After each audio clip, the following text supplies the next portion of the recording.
சுற்றுலா தலமான மேகமலையில் புனித அலோசியஸ் பள்ளி NSS மாணவர்கள் போதை ஒழிப்பு விழிப்புணர்வு பிரச்சாரம் நடைபெற்றது. ராயப்பன்பட்டி புனித அலோசியஸ் மேல்நிலைப் பள்ளி NSSS அமைப்பு சார்பாக போதை ஒழிப்பு விழிப்புணர்வு பிரச்சாரம் மேற்கொள்ளப்பட்டது. இந்த பிரச்சாரம் ஆனது சுற்றுலா பகுதியான மேகமலை, வெண்ணியாறு, மணலாறு மற்றும் மகாராஜா மெட்ரு போன்ற இடங்களில் நடத்தப்பட்டது. பொதுமக்கள் கூடியிருந்த பகுதியில் போதை ஒழிப்பு பிரச்சாரத்திற்கான பதாகை தாங்கிய NSS மாணவர்கள் போதை ஒழிப்பிற்கான கோஷங்கள் எழுப்பியபடி ஊர்வலமாக சென்றனர். பொதுமக்கள் கூடும் இடங்களான கடைப்பகுதிகள், பேருந்து நிறுத்த பகுதிகள் போன்ற இடங்களில் விழிப்புணர்வு சுவரொட்டிகள் ஓட்டப்பட்டன.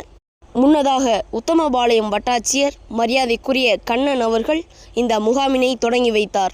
இந்த நிகழ்விற்கு பள்ளி தாளாளர் அருட்சகோதரர் சேவியர் அவர்கள் தலைமை தாங்கினார்கள்.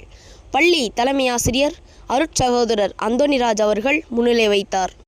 தேனி மாவட்ட நாட்டு நல பணித்திட்ட தொடர்பு அலுவலர் முனைவர் மரியாதைக்குரிய நேருராஜன் அவர்கள் வழிகாட்டுதலின்படி அலோசியஸ் மேல்நிலைப் பள்ளியின் நாட்டு நல பணித்திட்ட அலுவலர் மரியாதைக்குரிய ஜஸ்டின் அவர்களும் மற்றும் துணை திட்ட அலுவலரான மரியாதைக்குரிய குமார் மற்றும் சுரேஷ் ஆகியோர்கள் முகாமினை ஏற்பாடு செய்தது.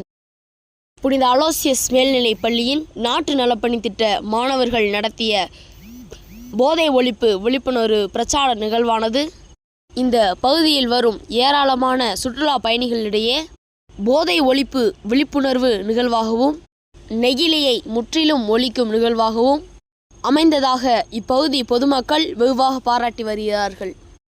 இவர்களுக்கு டியூல் டே நியூஸ் சார்பாகவும் வாழ்த்துக்களையும் பாராட்டுக்களையும் தெரிவித்துக் கொள்கிறோம். நன்றி.